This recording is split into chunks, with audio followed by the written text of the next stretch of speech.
Hi there, and welcome to our weekly market update. This is Ronaldo Soriano from Online Super Trade Education. If you like this type of videos, giving you some form of input on terms of what we believe, what we see fit in terms of what the market dictates, giving you the probability for the week, of mindset, technical analysis, please hit the button below to subscribe and leave us some comments.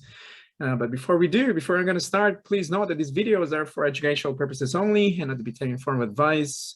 Trading in general is risky, and do not trade if you can't afford to lose. Past performance is not indicative of future results. And if you need to know more, please visit our website at www.esdetrader.com. Before we begin, please make sure to hit subscribe, like us, and I'm going to start in terms of the weekly market update. You should be able to see my screen right now.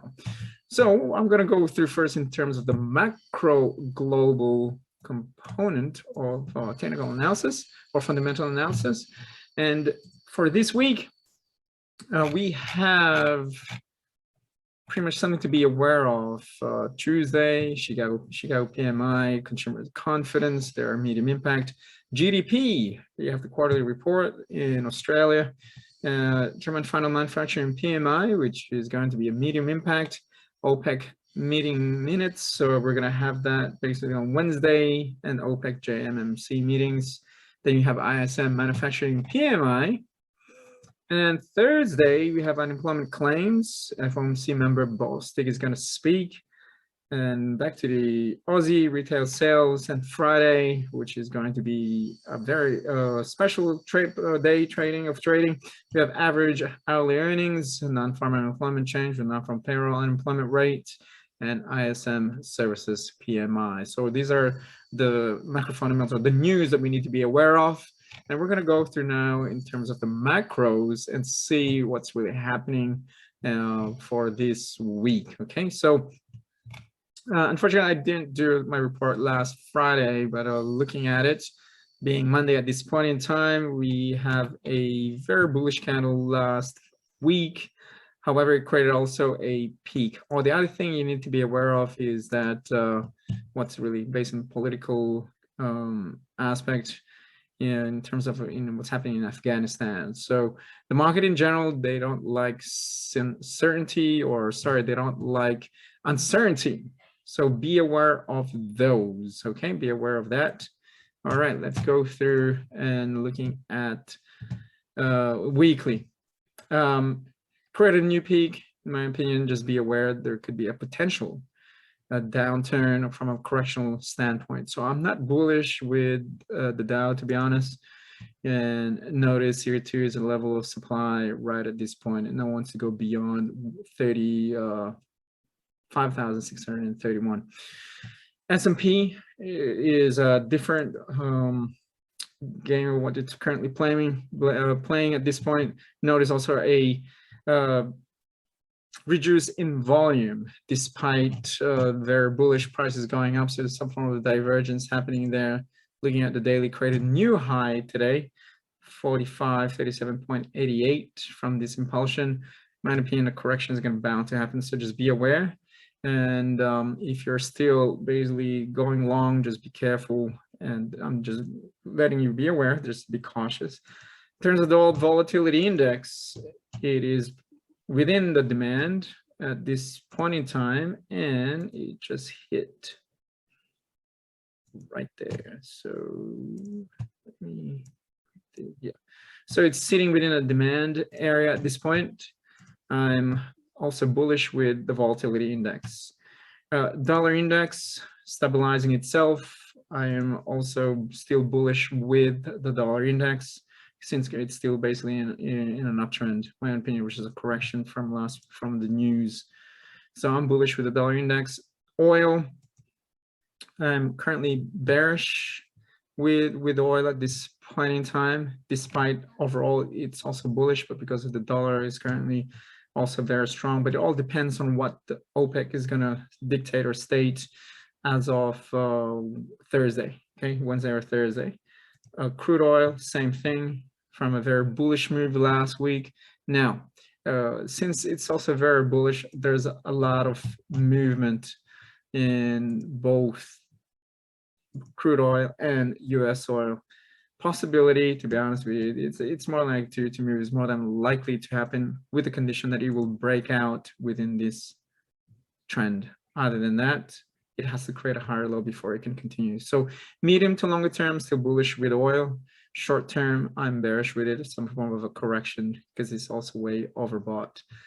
Gold, on the other hand, I am not bullish with gold. I am bearish with it. So with this, they need to fill in this lower shadow, this big lower shadow right there. So I'm bearish with gold, and likewise for copper. Copper actually really, there was a big strong push today, but part of it, it's currently not on the supply level. Odds and probability, this one will continue its correction to the downside is more than likely to happen unless this piercing pattern that formed, because you have a bullish candle right there, penetrated halfway point of that bearish candle.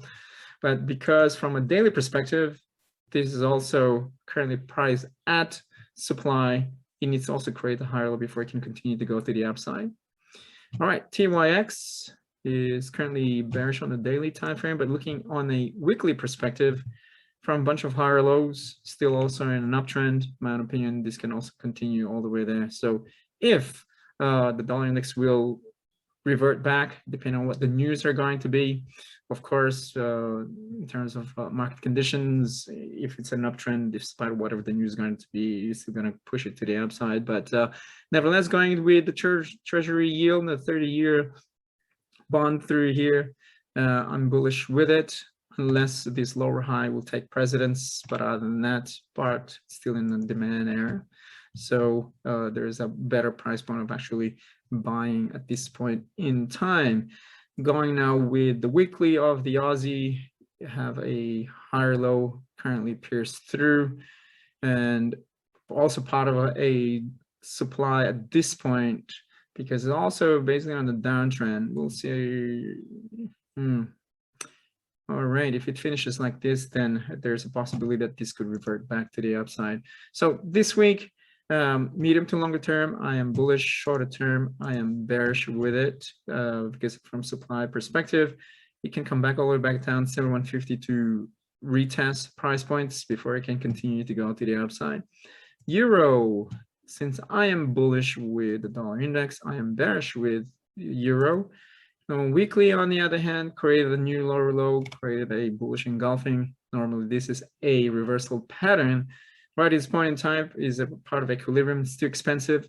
If price will come back just a little bit more, say 117, somewhere there, 117.20, then it's much better price point of actually buying. But right now, I am not a buyer at this point. So heading back around at 117, 117.20 will be a better price point of buying at this point in time. Okay, the pound against the US dollar. Pound against the US dollar is same thing. There's a lower high, higher low. And so just bear with me for 1 second.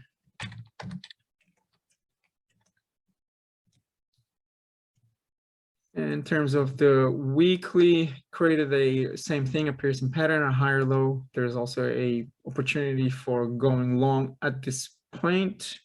However, if not, because of this very bearish move, this will head back further down all the way to approximately around that 133 area, all the way to 132, 133.17, all the way to 132. Daily time frame stabilizing itself from a point of equilibrium. Actually in the 60th percentile, right at 38th percentile, 50th, can go all the way there to around 138 before it can come back all the way down. Okay, so that's within the pound. Kiwi also same thing. A lot of piercing patterns of what occurred last week. As far as I'm concerned, it's also uncertainty. Buyers and sellers are fighting at this point. But longer term, I'm also actually bullish with the CAD. Shorter term, lower high, all the way back down to 69, somewhere right there. It needs to create a higher low before it can continue. So short term, I'm bearish. Medium longer term, I'm also bullish with it. Dollar CAD, I am bullish with the dollar against Canadian dollar, the dollar CAD. It's an uptrend. They need to retest back down here over here, 129.50, creates a lower high, then basically shorting will be a much better option. But right now, I'm bullish with the dollar CAD, and weekly time frame, despite a dark cloud cover right there from a higher high perspective, stability. Now, there's also a possibility that this could also fail to continue its downtrend to the downside. All right, so short-term bullish, medium longer term I'm bearish. Dollar Swiss, same thing. I'm bullish short-term from a weekly perspective. I'm also still very bullish with it. Once this one breaks out, it can go all the way to 93 to 94, 95 through there. Okay, so that's only with the condition that it will break through this downtrend line. Short-term bullish as well. Last but not least, dollar yen. Dollar yen, well, in terms of the weekly time frame, a lot of consolidation. They don't know where to go. But since it's also in an uptrend, I'm still bullish with the dollar against Japanese yen. Medium term, short term, longer term, same. I'm also still bullish with the dollar against the Japanese yen. All right, so that's it basically for the market update for today. Just be aware, like I said, based on political component going on outside from a fundamental perspective. And the dollar index, I'm bullish, and hence bearish with the majors against the US dollar right at this point in time. Of course, that's the side. There's also some form of biases on my end, but that's from what I see objectively from a technical perspective. So just be aware. Now, if you like these videos, please make sure to hit the like button and subscribe. Other than that, take care until next time. Happy trading. Have a good one, guys. Bye now.